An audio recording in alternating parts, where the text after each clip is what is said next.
Welcome back lagi sama gua di S Channel. Hari ini hari Sabtu dan gua masih ngelembur di kantor karena ada virus corona. Ya semoga aja buat temen-temen semua yang di jalan gitu kan tetap sehat ya, karena buat kita sehat itu mahal, karena pendapatan juga setiap hari ya kita sama-sama tahu lah ya, kadang naik kadang turun. Jadi ya begitulah, mau gimana juga ya hasilnya memang seperti itu. Nah, kembali ke masalah pembahasan itu, sebenarnya sih ini hanya cerita bodoh ya, karena ada beberapa orang yang sedikit panik mengenai si corona itu ya, jadinya harga melambung tinggi. Tapi ya mau gimana, tapi preventif tetap harus dijaga. Jagalah kebersihan, intinya itu. Kalau untuk yang lain-lain gue juga nggak yakin kita bisa survive dengan hand sanitizer dan istilahnya hand soap antiseptik terus desinfektan. Memang terbukti membunuh kuman atau membunuh bakteri, tapi itu hanya di satu lokasi, tidak untuk di semua lokasi. Jadi ya mau gimana gitu kan. Apalagi untuk teman-teman yang modelannya kayak kita ini taksi online, jadi agak-agak puyeng dah tuh kalau mau ngapa-ngapain kan, duitnya juga kebatas. Ayo jalan dulu kita. Mau nyari hand sanitizer dulu bentar. Inventaris kan? Inventaris ini. Ya. Ayo. Nah, lanjut ke trik and tips ya. Gue sedikit mau berbagi aja. Kalau untuk temen-temen yang narik ya enggak, usahain ya kalau mau aman atau mau enak, mobilnya dicuci, dibersihin lebih sering lah istilahnya dibanding yang hari-hari. Dan sedia, kalau gue bilang apa ya, kayak desinfektan tuh perlu, tapi buat yang interior aja. Jadi semprotin lah beberapa kali sehari itu desinfektan, jadi agak bersih gitu loh mobil lo. Dan kalau untuk yang di motor ya mau nggak mau harus pakai deterjen yang agak bagus, yang ada antibakterianya. Jadi untuk di helm, jaket itu di cleaning beberapa hari sekali. Penggunaan masker dan lain-lain gua rasa perlu nggak perlu, karena ya as you know lah gitu kan, itu virus bisa masuk dari mana aja. Badan tuh kita penuh dengan pori-pori, yang kayak pernah gue bilang, yang di rumah sakit pun yang udah pakai baju jira ya kan, atau istilahnya baju perang untuk dokter, itu aja masih ada yang kena gitu kan. Jadi ya perbanyak doa. Cuman kalau mau make, kalau memang masih punya atau masih kebeli nggak apa-apa, tapi kalau udah nggak kebeli ya sudah gitu loh. Yang penting jaga kebersihan, jaga kesehatan, makan yang bener biar istilahnya daya tahan tubuhnya naik. Kalau daya tahan tubuh naik, setahu gua itu nggak jadi masalah gitu. Tidak untuk menyebar hoax atau maksud lainnya gitu kan. Ini sih info yang gua dapat dan yang gua gali dari beberapa sumber yang ada gitu kan. Salah satunya di berita juga udah banyak dari Dokter Terawan. Dan sebenarnya ini gue juga dapat dari salah satu saudara gue yang bekerja di rumah sakit dan yang bekerja di bagian institusi medis di pabrik obat. Kalau yang dari di pabrik obat itu, saudara gue bilang itu ada yang sengaja memainkan harga. Kita sudah sama-sama tahu ya. Jadi harganya melambung tinggi, ditimbun. Welcome to plus 62. Ya kan, yang begitu tuh cuman di Indonesia, ditimbun, dinaikin buat cari untung. Kebangetan kalau yang begitu. Nah, tapi kalau yang dari sektor medis lainnya, yaitu seperti Dokter Terawan yang gua dapat informasinya, dan yang gua dapat lagi informasi itu dari saudara gua, tapi nggak untuk dipercaya 100% ya. Ini baru sugesti. Bukan sugesti, hipotesa gua sebagai orang bodoh, jadi nggak patut juga untuk dipertanyakan kebenarannya. Sudah pasti kemungkinan besarnya nggak bisa dipercaya, tapi logika tuh berkata ada kemungkinan ya, cuman gue tidak bermaksud mendoktrin. Jadi yang gue tahu dari yang gue dapat info ini juga, virus ini ada masa inkubasinya, dan si virus ini nih ya kan, dia otomatis setelah beberapa hari, cuman kita nggak tahu, dan bisa sembuh atau enggaknya itu ya tergantung dari orangnya sendiri, apakah dia kuat atau enggak.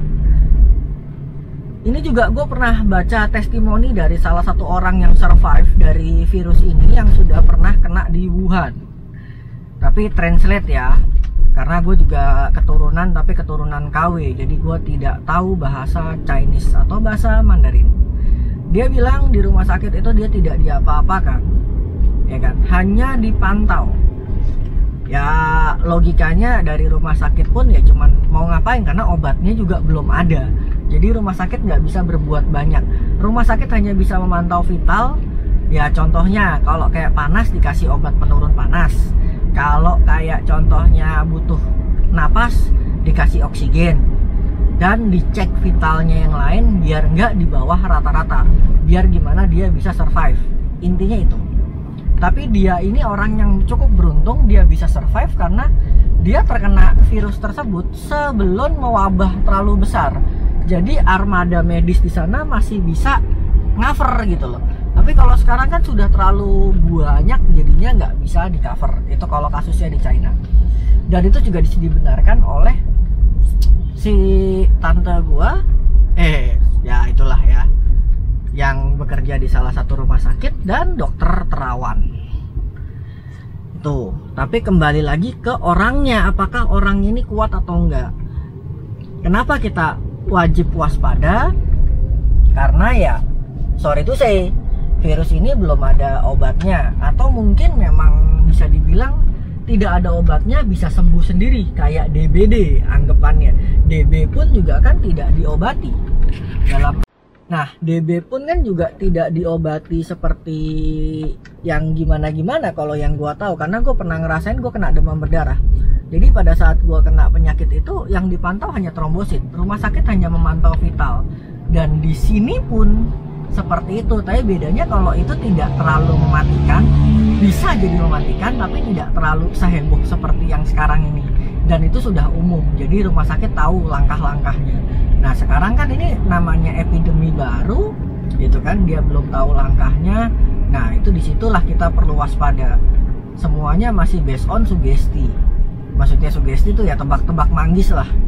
Toh juga nggak ada yang tahu bener gitu loh. Ini kalau ada yang ngomong hoaxnya kan, atau kalau gue sih bilang hoax ya, karena nggak ada bukti otentiknya. Ngomong katanya bioweapon atau senjata biologis. Ada yang ngaitin juga kalau untuk anak era 90-an pasti tahu ya yang namanya Resident Evil. Nah tuh, jadi kayak gitu. Ada yang ngomong begitu juga ya kan, ntar jadi zombie ya kan. Ada kayak orang spy atau dari mana yang sengaja nyebar ya, tapi itulah hoax, nggak untuk dipercaya. Tapi yang perlu diingat adalah kita wajib menjaga kesehatan dan jaga kebersihan secara bersama. Makanya gue himbau buat temen-temen yang masih harus bertempur di jalan, jangan sampai miss, dalam artian kita nggak ngebersihin kendaraan, kita nggak jaga kebersihan, itu salah total. Apalagi buat teman-teman di kargo delivery, itu gue make notes, karena kita banyak bawa barang, dan barang itu kita nggak tahu datangnya dari mana. Dan kadang kita juga bawa barang-barang yang basah, contohnya ikan dan lain-lain, yang dimana itu mengandung bakteri. Kalau nyampe airnya bocor ya kan, mobil lu jadi banyak jamur, dan itu juga bisa jadi sarang penyakit. Ya mungkin Tuhan baik sama kita dikasih kayak gini buat lebih aware, tapi ada juga yang memanfaatkan ini untuk cari duit. Jadi ya gue mohonlah sama-sama pengertiannya untuk semuanya. Tapi gue berfokus pada apa yang gue buat, yaitu untuk kebaikan dunia online. Jadi ya gue lebih fokus untuk di online-nya aja, biar teman-teman bisa narik enak. Karena gue juga udah mulai dapat pengalaman. Pada saat gue bawa Gojek, gue ditanya, "Mas, ada masker nggak?" Aji gile lo, tarif ceban lo minta masker udah 7.000 perak sekarang. Bahkan ada yang 8.000. Gue mau beli pakai apa kalau begitu ceritanya kan? Jadi ya otomatis gue pasti berpikir kan, gue sih cuma bercanda bu, yang penting sehat aja.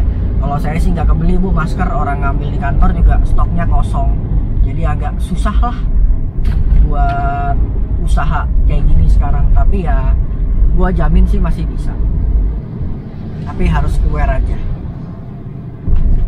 Ya udah, gue mau lanjut dulu nyari barang. Nih gue mau ke Lotte Mart Wholesale, siapa tahu masih ada, karena gue tahu dari tante gue yang punya catering, waktu dulu dia masih berjaya dia ngambil banyak barang dari situ. Jadi gue yakin sih positif gue pasti dapat barang, karena gue butuh untuk chemical cleaner yang ada antiseptik dan lain-lainnya, dan gue tahu itu barang udah banyak dan itu di Lotte itu ada. So gue bakal kesana. Doain aja semoga dapet biar teman-teman di kantor selamat, karena kantor gua banyak mahasiswa interlokalnya coy, buset. Tapi untungnya udah dikarantina sih, jadi mereka udah nggak boleh pulang ke negaranya dulu sampai wabah ini selesai, dan mengingat mereka juga masih studi ya, jadi ya mau nggak mau dah menjaga keamanan bersama seperti yang dilakukan di luar negeri ya. Isolasi diri itu emang bener-bener bagus, dan emang kita kan kenanya gara-gara belum ada travel warning, jadi masih agak sedikit bebas untuk masuk, itulah. Jadi jaga-jaga aja, moga-moga sehat selalu dan tetap semangat walaupun di situasi yang makin sulit, dan gua jamin akan makin sulit dapat order besok karena udah ada beberapa di Jakarta sekolah instansi yang diliburin. Jadi ya begitulah, bakal anyep nih besok-besok nih.